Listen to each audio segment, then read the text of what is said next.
If another player has called the original raise before the action gets to you, increase your re-raise to about 4 times the original raise, or, in this example, about 2,400 chips.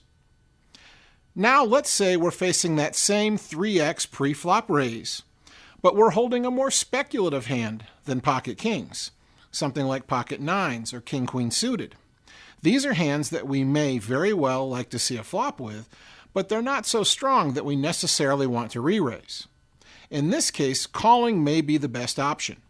By just calling in this spot, you may get tight players behind you to still fold their marginal hands, and if a player behind you re-raises, you can now drop your marginal hand without sacrificing too many chips. Finally, remember that it's always better to call pre-flop raises with speculative hands when you're in position than when you're out of position, because you will be acting after the original raiser throughout the hand. So what do you do when you're not sure what to do? You can't put your opponent on a range of hands, or you can't decide if your hand is strong enough to play against their range. You can always just fold.